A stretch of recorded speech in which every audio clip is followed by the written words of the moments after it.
Welkom bij een nieuwe aflevering van Scheldemondig, het programma over Zeeuws-Vlamingen met een passie. Mijn naam is Angela Boeien. Mijn naam is Kenny Vermunt en vandaag hebben we Martijn de Klerk in de studio. Martijn, welkom. Dankjewel. Kun je eens iets over jezelf vertellen? Ja, waar wil je dat ik start? Nou, begin gewoon bij het begin zou ik zeggen. Oké. Nou, mijn naam is Martijn de Klerk. Ik ben 23 jaar intussen en semi-professioneel artiest. Dat is ook de reden waarom ik hier vandaag een klein beetje zit. En verder ben ik in het dagelijks leven gewoon werkzaam als verkoper. En binnenkort ga ik weer terug naar school. Dus ik ga weer heel breed vormen. Oeh, dat is spannend. Zeker. En hoe komt dan die passie naar muziek toe? God, dan gaan we al een heel eindje terug. Dan gaan we eigenlijk al richting toen ik een jaar of 2 was intussen al. Dus dan spreken we al wel over 21 jaar terug. Ik ben eigenlijk gewoon opgegroeid standaard met muziek. Ondanks dat mijn familie, zowel van mijn vader als mijn moeders kant, geen enkele band heeft met muziek, ben ik daar eigenlijk gewoon in gaan rollen. Altijd met de radio-cd-speler in de weer geweest en altijd cd's draaien, altijd met muziek bezig geweest, zingen en dergelijke. Dus het zat er eigenlijk van vroeg af aan al in. Ja, die muziek, dan hebben we het over de Nederlandstalige muziek volgens mij, hè? Nee, dat zit je toch iets verkeerds. Nee.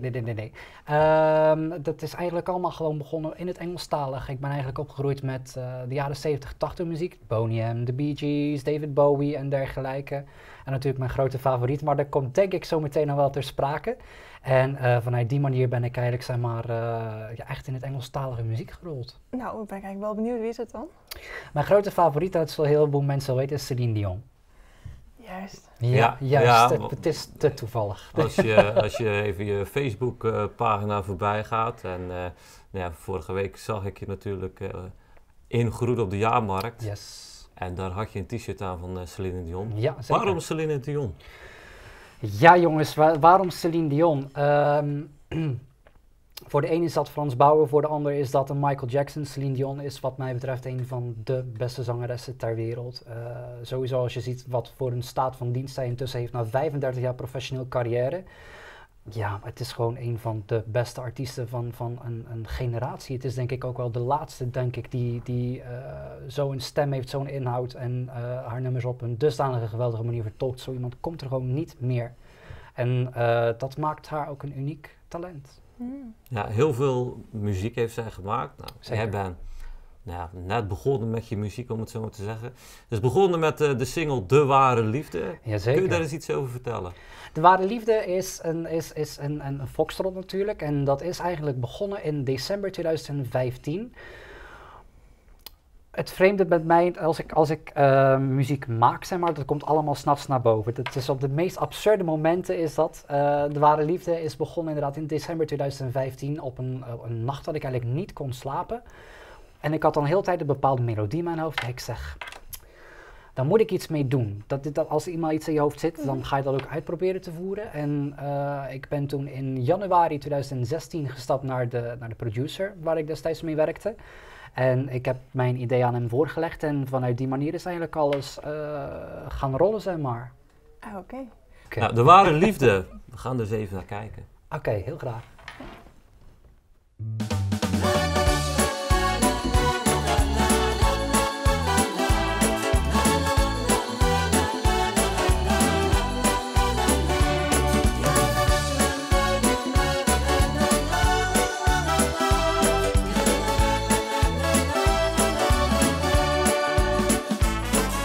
Een mooie zwoele avond om even lekker uit te gaan. Ik zat wat rond mij heen te staren en toen zag ik jou ineens hard staan. Mijn hart het klopte sneller, toen liep jij mij voorbij. Je keek me aan, ik wist het zeker, jij wordt vanavond nog van mij. Ik zal die avond nooit vergeten toen ik jou daar plots tegenkwam. Door jouw mooie zwoele ogen stond ik opeens in vuur en vlam. Oh, oh. Kom, kus me liefste, hou me nu nog één keer stevig vast. Al jarenlang ben jij diegene waar ik op heb gewacht. Toe, kus me liefste, hou me nu nog één keer stevig vast. Je bent de ware liefde die echt bij me past.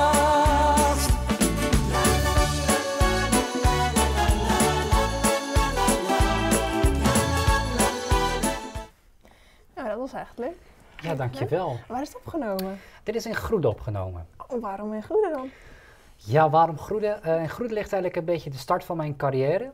En ik was een hele tijd aan het zoeken van waar past eigenlijk een beetje een gepaste locatie bij. En het gaat natuurlijk over een café en dan heb je warmte nodig, vind ik zelf altijd. Dan kom je toch voor naar een café, warmte en dergelijke gezelligheid. En bij de desbetreffende zaak vond ik mijn punt, zeg maar, waar ik zeg van dit wordt hem. Oh, leuk. Nou, Ja, het punt vond je wel, maar de ware liefde niet, volgens mij. Nee, dat klopt, maar ja, dat is een ander verhaal. Volgende vraag. Volgende vraag. Nou, sinds kort heb je een nieuwe single. In Zeker. mei is die uitgekomen, volgens mij. Ja, correct. Ja, kun je er eens iets over vertellen? Jij maakt mijn dag. Wie, ik? Ja, dat weet je wel, ik ken niet, dat weet je. Ja. Jij maakt mijn dag is hetzelfde verhaal eigenlijk als De Ware Liefde. Dat was ook een project dat eigenlijk 's nachts bij mij wederom ontstond. En dat was voor mij eigenlijk een punt om te zeggen van ik ga er iets mee doen. Eigenlijk wilde ik er aanvankelijk mee wachten om het eigenlijk naar volgend jaar te verplaatsen. Volgend jaar komt mijn eigen cd uit. Dus dat was eigenlijk het plan om dat naar de cd te verschuiven. Maar er werd eigenlijk dusdanig veel gevraagd als er eigen nieuw materiaal. Dat ik zoiets had van ja jongens, ik kan die mensen ook niet laten wachten. En soms moet je die ook een klein beetje getriggerd houden. Dus vandaar mijn keuze voor Jij maakt mijn dag. En de plaat wordt tot op heden toe nog altijd heel goed ontvangen. Ook in België is heel veel gedraaid. En ik moet ook eerlijk zeggen, als ik hem zelf perform, bijvoorbeeld live op een avondmarkt of op een jaarmarkt, of maakt het ook niet uit waar het gebeurt. Het is een beetje een mix van een après-ski nummer met eigenlijk een levensliednummer. En dat is eigenlijk zoiets wat heel goed aanstaat bij het Nederlandstalig publiek, die daarvan houdt. Dus het was wederom een schot in de roos. En hoe kom je nou op om dat als over te verzinnen dan? Meestal begint het maar eigenlijk met een melodie. En vanuit daar ga ik eigenlijk verder in werken. Dus ik maak altijd de complete melodie af en daar ga ik dan een tekst op schrijven. Goed, ja, dat kan meestal natuurlijk 90% van alle nummers gaan over liefde. Dat is toch iets wat mensen altijd heel erg graag willen horen. En ja, dan ga je gewoon aan werken. Dan ga je een beetje kijken, voelen wat goed voelt en wat er bij het publiek wat ze makkelijk kunnen meezingen, wat makkelijk mee te zingen is. En zo ga je dat verder zeg maar, constant uitbouwen, totdat je op een gegeven moment een complete song hebt. Ja, je hebt het over een cd. Volgend jaar komt die uit. Zeker. Wat kunnen we ervan verwachten? Eigen nummers? Ja, de bedoeling is toch wel zoveel als mogelijk eigen nummers. Een cover ga ik zeker niet uitsluiten, omdat de mensen zijn vandaag de dag in Nederlandstalige muziek dusdanig veel aan covers gewend, dat het eigenlijk een klein beetje van je verwacht wordt. Nu, ik probeer altijd zo origineel mogelijk te blijven. Ik heb wel een aantal ideeën voor een paar covers, maar dat moet nog uitgewerkt worden. Ja, je nieuwe single. We gaan er naar kijken. Oké.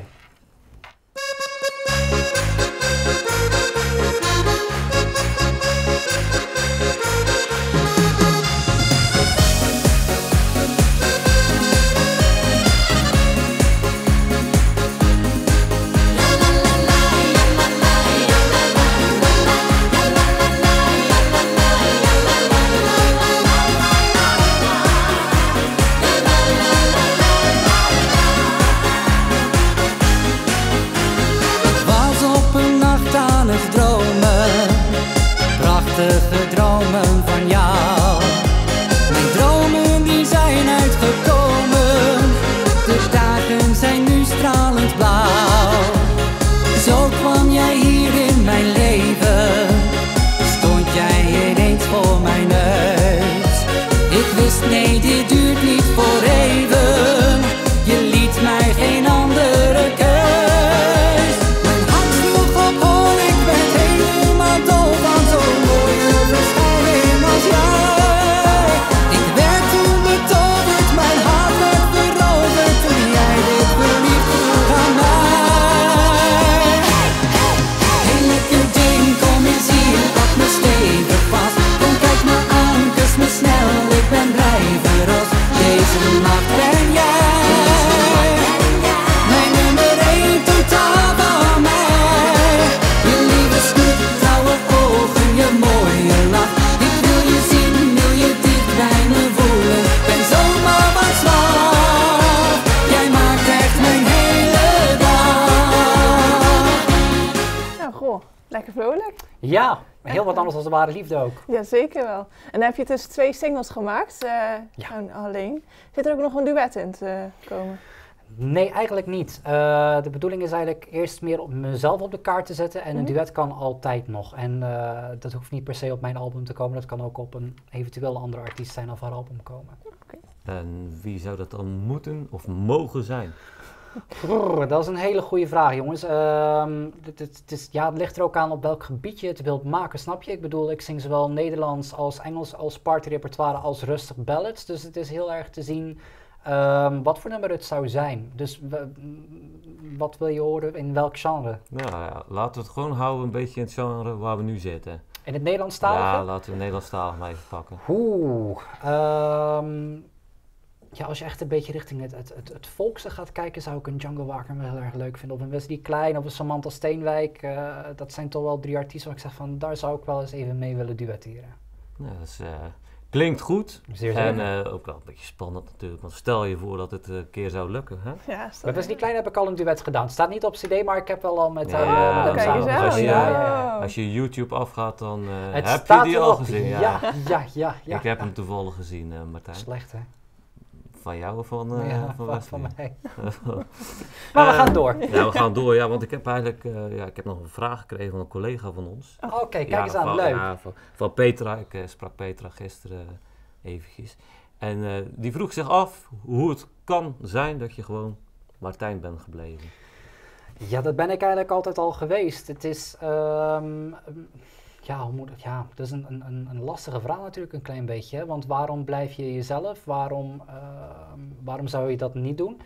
Ik ken genoeg mensen, collega's in dit vak die dat dus wel hebben. Die niet zichzelf zijn, die niet op een podium staan zoals ze zichzelf willen zijn of kunnen zijn vanwege een bepaald imago of een bepaalde status die zij willen creëren. Alleen, ik heb dat niet nodig. En waarom niet? Voor mij is het nog altijd hobby. Ik doe het als semi-professional.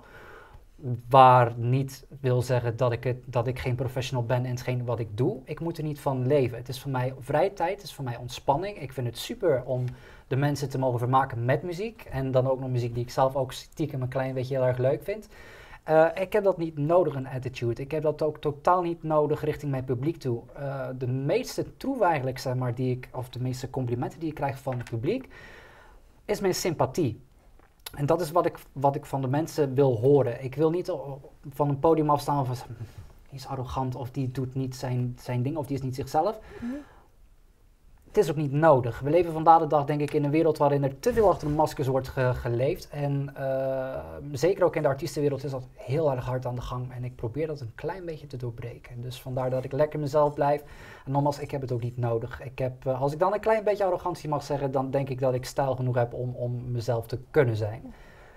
Nou, ik hoop dat onze collega Petra goed geluisterd heeft. Ja, en ik ze heeft hoop, hierbij de Zal antwoord. ongetwijfeld. Dat denk en ik ook. gewoon zo blijven doorgaan dan. Hè? Dankjewel, dat gaan we zeer zeker doen. Heb je ook nog toekomstplannen?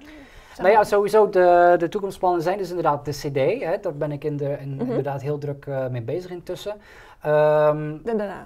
Daarna, ja, na de CD, dat is een lastig track natuurlijk, dat kan ik nu nog niet zeggen. Sowieso op dezelfde voet doorgaan als dat we nu bezig zijn. Ik denk dat dat wel een heel goed iets is.